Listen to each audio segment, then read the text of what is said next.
Greetings and welcome to EHA Unplugged, the official podcast channel of the European Hematology Association, EHA. My name is Isabel Olivera and I'm a medical writer for the EHA.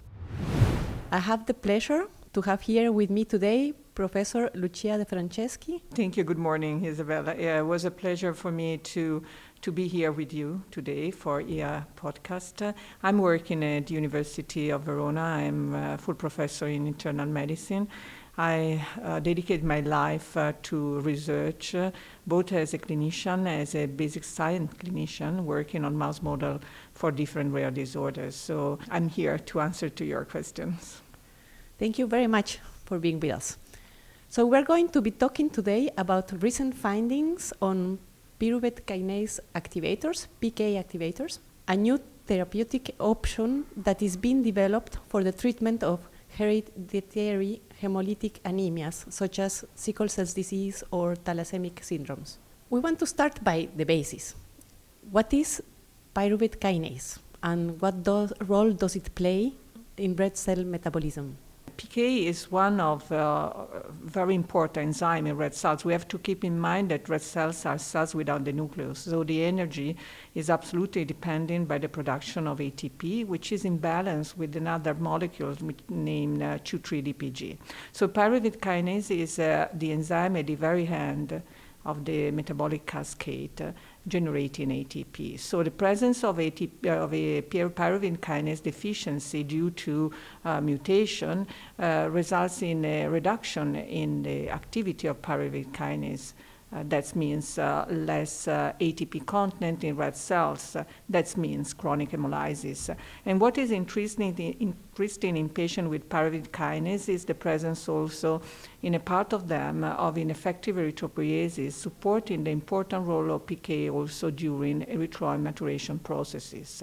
So pyruvate kinase, among the enzymatic deficiencies that are responsible for chronic hemolytic disorder, is the most common. So the presence of a molecule that can activate, as a therapeutic molecule that can activate pyruvate kinase is very important because this patient has no treatment except transfusion or iron chelation. What are the other hemolytic anemias that can benefit from PK activators? So as we mentioned before, red cells are without a nucleus. So their energy, their ability to survive 120 days into the peripheral circulation is dependent by the amount of ATP that they are able to produce. So studies that were dating around 60 of the last century highlight that red cell disorders such as beta thalassemia, sickle cell disease, but also hereditary spherocytosis are all characterized by a relative deficiency of pyruvate kinase, which is going in the same direction of increased oxidative stress that characterize these cells. So the general idea is that if we can increase the antioxidant system or modulate the ATP content of red cells, we may, in theory, be effective also in disorders that are different from pyruvate kinase. And this is the long story of the last 20 years working on antioxidant system that are coming from, flowers, plants, or even synthetic biochemical molecules, but all of them fail because it was unpredictable, the bioavailability and also the concentration into the cells. Here with the PK activator, we have another scenario. We have a molecule which is endogenous, PK is inside red cells, and something that can increase the function of PK. That means increased ATP.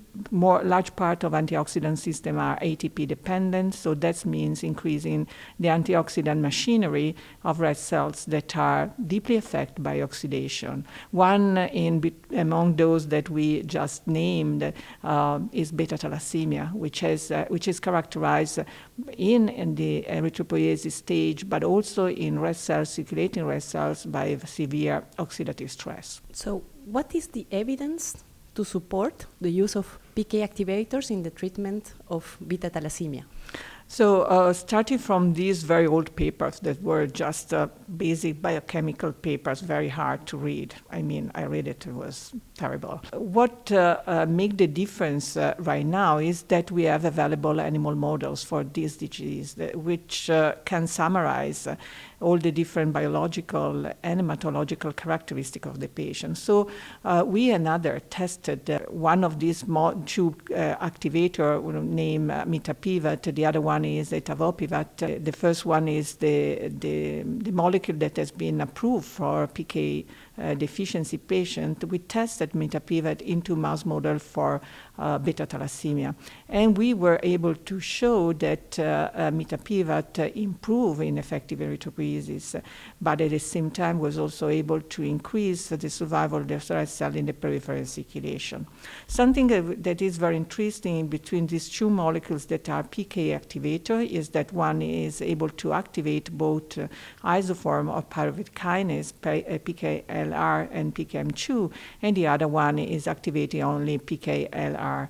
So if you can activate both isoform, you can target other organs where PK is expressed, such as duodenal C and enterocyte. And there we were able to show that if we can activate PKM2, we can reprogram the cells, the enterocytic cells, towards the non-hypoxic profile, metabolic profile. That means reduction in the expression of DMT1, so an amelioration in general or the iron homeostasis.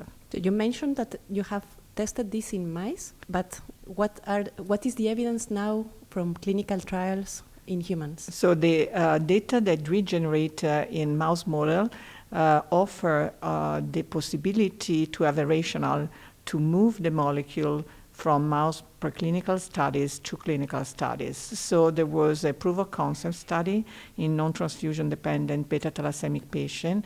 So it was a phase 2 study. What was interesting in this clinical trial was that patient with non-transfusion dependent thalassemia, both beta thalassemia and alpha thalassemia, have an improvement of hemoglobin levels and a reduction of hemolysis, which was sustained during the treatment with Mitapivat. And this is very interesting because all the patients have a response to the treatment, especially the alpha thalassemic patient, HBH patient, that actually have no treatment for their disease. So really a new scenario of therapeutic tools is going to be out there in a while for this patient too.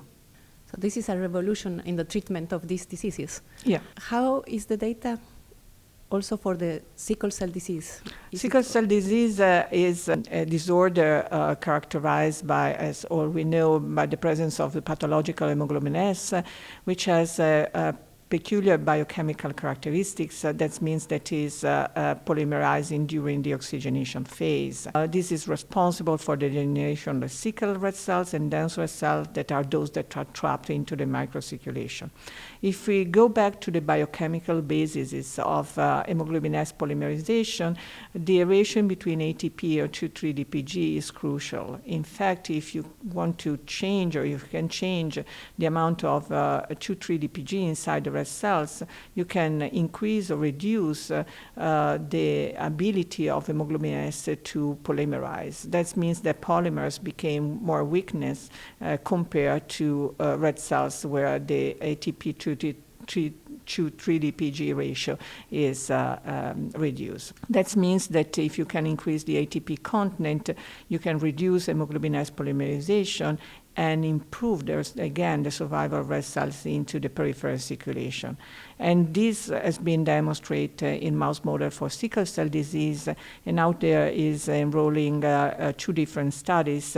In two different studies, patients with sickle cell disease with both molecules, that means Mitapivat and Etavopivat, on patients with sickle cell disease. So the big characteristic of these PK activators is that you are increasing the amount of ATP, and this can have different effects on also membrane mechanical properties, in red cell volume, in production of NADP and NADPH, GSH. So it has different activities that can have a consequence or a positive effect in the treatment of many hemolytic anemias. Yeah, you're absolutely right. So what we are learning from patients and also in preclinical studies is that if we are reprogramming cells, that means that we target the metabolism of the cells and we bring back the cells, the pathological red cells, to a more normal metabolite context. That is absolutely beneficial for red cells, but also for the erythroblast. And that means that we have one drug for multiple disorder, which is what is expected as a successful treatment in rare disease. So you can increase the number of patients that can, use the same molecule, even if the final effect may be different in the different disorders, but they are all characterized by an abnormal metabolite profile. So you have the same mechanism that can be targeted in different diseases, which is the big advantage of these PK activators. I was wondering whether these PK activators can be used also to treat anemias that are not hemoglobinopathies? Yeah, I think that we can consider these molecules also outside red cell disorder related to hemoglobin defect. In particular, we can consider for membranopathies such as hereditary spherocytosis, stomatocytosis, elliptocytosis, but also for congenital dyserythropoietic anemia type 2, which is characterized by an ineffective erythropoiesis with a strong dyserythropoiesis and an anemia that right now is again treated only with symptomatic approach, that means transfusion and iron chelation therapy. So I think that we have data on mouse model for hereditary spherocytosis, 4.2 mouse, knockout mice. And right now there is an open trial in Europe is a phase 2 trial in which they are going to be enrolled patients with mild to moderate hereditary spherocytosis and with congenital dyserythropoietic anemia type 2. So the message for clinicians would be that involved in treating patients with this rare is that they try to get their patients enrolled. Yeah, I think that the message is we have new therapy. We can increase our portfolio. Of course, we need clinical trials to validate the working hypothesis. But right now we have, as I mentioned before, a new scenario in which we can at least offer an answer, therapeutic answer, to people that right now have no possibility of treatment. And if you think to areas in the world where, for example, blood supply is very limited, so any possible treatment that can increase red cell survival is important, especially these treatments that are oral. So that means the caps. So it's really easy to handle. And concerning the side effects, these molecules are really safe, very well tolerated. And the major adverse events were grade 1 and 2, so very limited, very well tolerated by the patient. The major clinical manifestation was headache, but then there was this headache generally appear in the first 7 to 10 days of the treatment, and then disappear. So there is a good, as I mentioned before, a good tolerability by the patient. And the adverse events observed, for example, in the beta thalassemia clinical trial are absolutely similar to those observed in PKI deficiency trials. So that means that the molecules, I may say both molecules are really safe.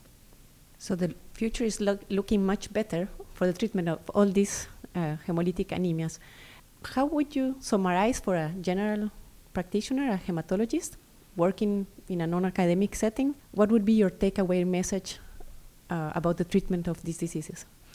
I think that one of the main messages is that we have new compounds for undertreated disorders, that we have possibly answer for patients like the non-transfusion dependent thalassemic patient that have no therapeutic option before, and that possibly some of these molecules, both one or both molecules, might be easily available for patients that have, for example, hereditary spherocytosis and do not want to go towards splenectomy.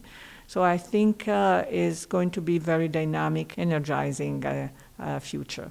Is there anything else that you think is relevant and we should know about the treatment of these diseases? One thing is for the children, because we didn't say anything. All these studies, clinical studies, are in adults. I think that the population of the children population is right now another problem that have to be taken into consideration for considering these molecules.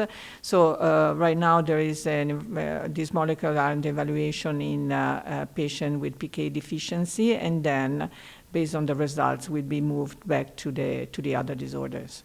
Thank you for this very enlightening discussion. Thank you, Professor De Franceschi, for sharing your expertise with us, and to all of you for listening.